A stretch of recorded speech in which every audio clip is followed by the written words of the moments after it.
Wait, what's that? What? Carry. Okay. I mean, like I said, this is VMS basically trusting their instinct as well as comfort. Yep. Whether it works or not, again, this is a best of 3. On the line against the champions S2G from Turkey. We load up into it. It's a best of 3, and we get off to game number 1. Now let's bring it to a close here to start things off already. The draft is said and done. And there's a couple new things that we're going to see this time around, Ingan. Yeah. Number 1, 2, Nets is actually bringing out the carry to this game to take us through here. So, interestingly enough, but also before that, we got to invite you guys watching right now, the M6 Pass, it's now available. There's a whole lot you guys can grab. You can hit level 75 for free all the way, and you can get Claude's Battle Emote, the M6 Glory Avatar. Zorn's taking a couple of damage, and also the new special skin. Don't forget that Dauntless Shield for free. And looking at the two lineups, you know that they're going to battle it out for mid control. Again, S2G Esports, we know their play style. Give a lot of space for Sigibum, the Turkish trigger man, to get enough farm, dominate his laning phase, and eventually, like Brigido mentioned, play around the fact that they have a Beatrix that could go all in against Team VMS. And for Team VMS, I like that they're resulting to a much more balanced lineup right now with Warlord having a Valentina. No, they got the Valentina. I think one of the big questions, too, is the matchup in the jungle, you know, like dealing with the jungle. We've seen a couple Fannies so far, you know, one that sticks out specifically, obviously, from one shot. But this time in the hands, this matchup is going to be a classic. The Fanny and the Hayabusa. Something that definitely a lot of people love to watch and unfold, but it also comes with a sense of risk, you know? You got to be able to go ahead, secure more so for the Fanny here, the purple buff, play around it. And I'm wondering if Team VMS will actually put pressure there or if they kind of take a step back, because honestly, so far from what we've seen, they like to take chances, they like to take some risks, and sometimes they get punished for that. Yeah, and previously, the games of Team VMS, they're used to controlling the early game. They're aggressive, but the thing is, two teams have already used that aggression up against them to their advantage, though why Team VMS can't seem to close things down for themselves. And looking at the lineup, Nets actually has the tenacity. So in terms of, you know, a rotation coming in from Kazue, if ever they go in and try to go for the gold lane, that tenacity could really be a big help for Nets later on. Starting up the turtle here. Team VMS going to keep things together. Warlord does have that glorious pathway available to him. As they get they take this very slowly. They did have to wait for Chibi. He's going to make his way. He's got both buffs too. Lunar on the whim. They're actually going to engage. Another ejector coming in from Soren. The first one actually to take down Begin, but S2G, they want to fight it out. Oh, they're going to have to break it out. Lunar's in trouble. They're going to jump back in. What a cutthroat play to bring down Chibi. Now Team VMS, they still have the numbers here. Split coming in from Smooth. They might want to go for Pagu, but the damage might be enough though. Here comes the Revitalize. Soren throws him out. He gets thrown out. Here he comes. Kazue though. Pagu's already gone. They get the kick. Lunar on Zorn, but they're in trouble. Still waiting for time. RWM comes down. Smooth gets a double. And here comes the Smooth pick, the glue. Trex actually mentioned this a while ago that in terms of picking this glue, ideally it's going to disrupt the rotation of S2G, trying to be a thorn in the neck of the lineup. But in this case, he's actually picking up the kills.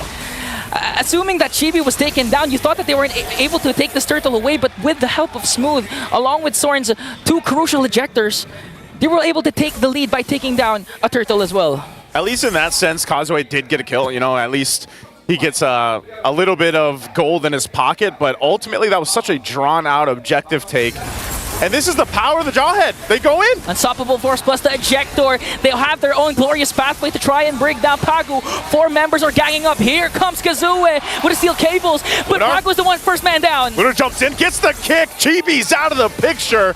A good setup once again in the mid lane. They got to disengage. Lunar could be in trouble now. Taking a couple of shots. They set up with the RWM. And now Sugiboom might actually be trying to get the shot out, but it looks like they're just going to back off. Luckily, Lunar was able to escape that thanks to Begin's real-world manipulation. That was the signal for Team VMS to let's not overextend. Let's learn from our mistakes the previous games. If we have the lead, we have to hold on to it. We can't give S2G Esports an opportunity to turn things around, because right now their aggression of Team VMS is actually calculated. It's not over-diving, over-committing. Yeah.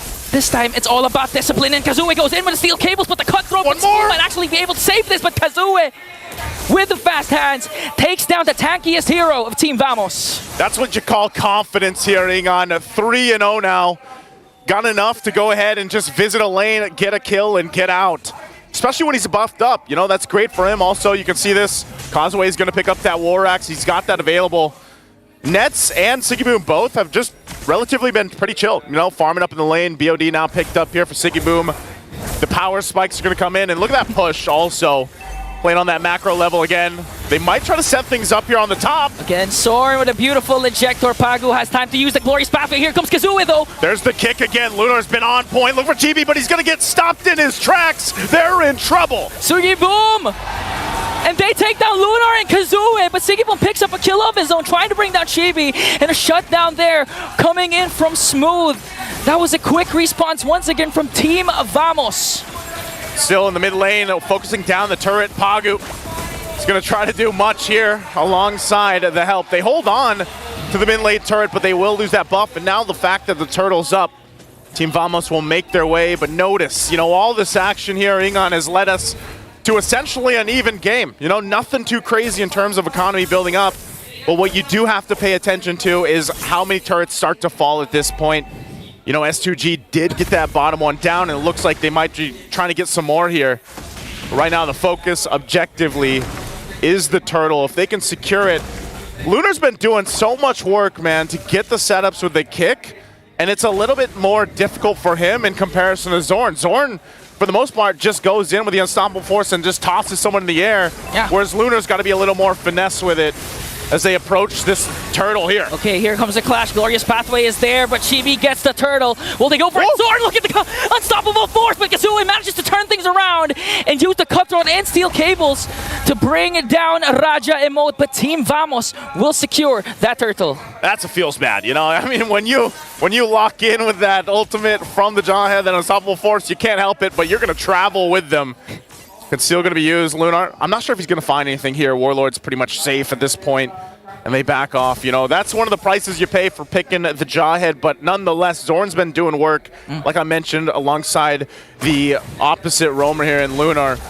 And as they approach this point of the game, obviously those pickoffs are going to pay a part, but essentially this is where we start to see that shift also for the gold laners to start to shine. You can already see it too. Both gold laners having a kill for themselves. You saw the Malefic Gun also being picked up by Siggyboom recently. And so the damage profiles are going to be there for those gold laners. Nets, he's still working, I believe, on his third item. He's got Golden Staff and Corrosive Scythe. So he's pretty much nearly there. He's going to be in a good position to go ahead and fight this Lord when it does come up. They still have some time, you know, less than a minute to build up to here. Be great for either team, too, if they can actually focus down. Oh, Sword Ejector plus the throw on to begin gets deleted in the mid lane. Wow. Surrounded by 5 members of Team Vamos, and they made quick work of that mid lane turret. As I was about to say, if they could get one of the mid turrets down, that'd be great. And it's Team Vamos that does it off the play from Zorn. So now buff's going to be secured. Still finding some time for themselves. S2G, though, taking a look quickly at the items before we get to that next big fight. You can see it, Glowing Wand already locked in here for Eve for Big In, and then building into it. You know, you're not too tanky yet for Pagu. He doesn't have a completed item. He's kind of going, you know, that mixed up build, chop suey build, if you will. Yeah. Eventually getting to the point where he will have those items, but he's mostly relying on the fact that you just kind of go in, tank things up, drop down, and revitalize in Glorious Pathway.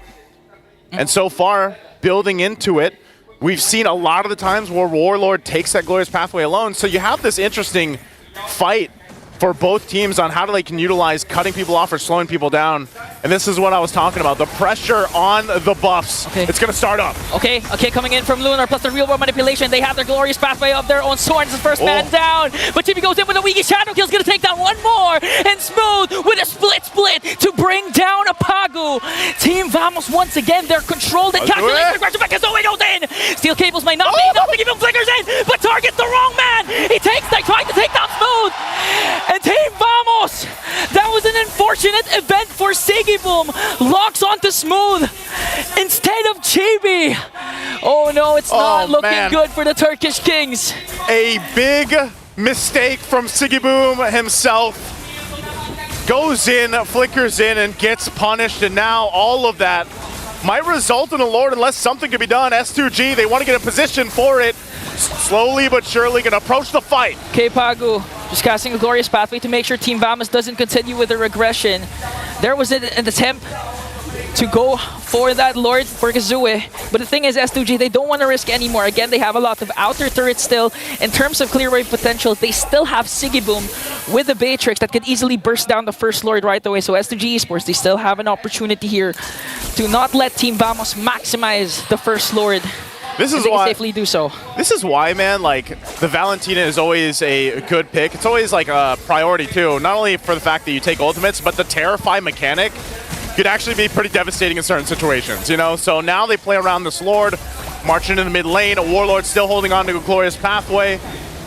They do deal with it, but they're trying to keep this buff together. This might break out in the fight if they're not careful. Smooth, popping the split.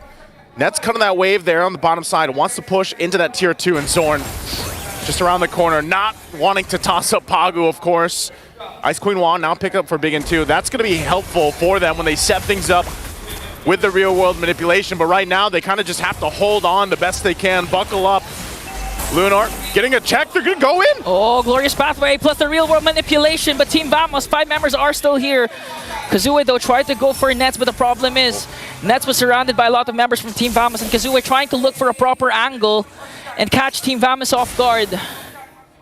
This is it looks like they want to fight. It looks like Lunar's like, guys, I'm going to go in for a kick. We know the conceal's gone. We know there's no unstoppable force. He Oh, they commit! Smooth. They commit! Sigimon burst it down, Smooth! That's 1 member down for Team VMS. And that was a well worth it trade for S2.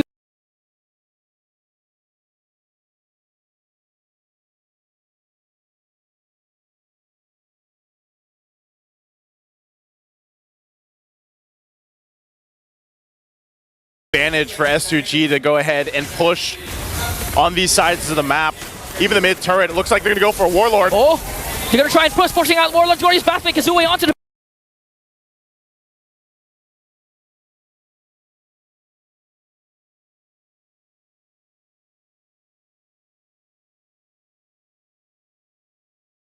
We're able to take down a mid lane turret, but that might not be worth it for Team VMS right now. Because just look at the aggression, just look at the push, just look at the throw! They're going to have to get away. Kazooie has a couple spin wheels on him. He's burning, but he'll get back to base. And they hold on the best they can in the defense. Still 2 members down. They'll come up. He's going to lose his purple buff. Whew, Team VMS, man. They don't want to let up here. Discipline. Again for Team VMS, calculated place, and at the same time, I don't recall when was the last time Kazooie had his purple buff. Because 10 minutes in, 9 minutes in, Team VMS was already able to take down a mid lane turret. That's why they were able to camp out, but the kick from Lunar! Again, a kick. Chibi, the target, the perfect one. S2G is able to find, and now, is this the chance? Is this the opportunity for the Lord to be open here? Lunar still checking things out. Zorn, though. Okay, Pagu just trying to soak up the damage to Glorious Pathway. Kazooie goes in, cutthroats onto Nets, but Nets with the tenacity, able to sustain. Smooth going for the backline with a split. Manages to get onto Sigiboom, and Nets is trying to do the free hit, though. Surrounded by 4 members of S2G. Here comes the counter-attack from Team VMS! They get the flicker out. Kazooie's back, but Nets will pick up the killing spree. And they pushed in the wave a little bit longer. Kazooie will try to keep it at bay, but now, Lord, it's going to be started up by Team VMS. The back and forth between both teams so far, Ingon, has been intense, just as much as the series has. But that'll be an objective secured. Zorn trying to stop Kazooie, toss him up with the injector, and here he comes! Chibi to pick up the kill. A purple buff attempt for Kazooie resulted to a Team VMS Lord takedown, plus a kill onto him as well as Team VMS on the push. They have minions onto the top and onto the middle lane. They're going to march in. Top turret going down, mid as well. Lord will make its way here as they get all base turrets down. Getting ready for the end here. Team VMS in position, full forced and ready to go. You have Warlord with a Glorious Pathway, Kazooie almost up. They're going to try to delay this as long as they can, and here's the response. Here comes the ejector plus a Glorious Pathway. Kazooie doing his best to try and defend, but Team VMS focusing on the crystal. They have the real world manipulation. A kill onto Pagu, a kill onto Lunar. Team VMS locks on the crystal, and they will take game 1 away from the Turkish Kings. Team VMS, the back and forth. It's never been closer for them, and they take the first blood in the series, this best of 3. What a performance from both teams, but this time around, Team Vamos came together. Zorn threw the right targets. Both roamers, man, on point.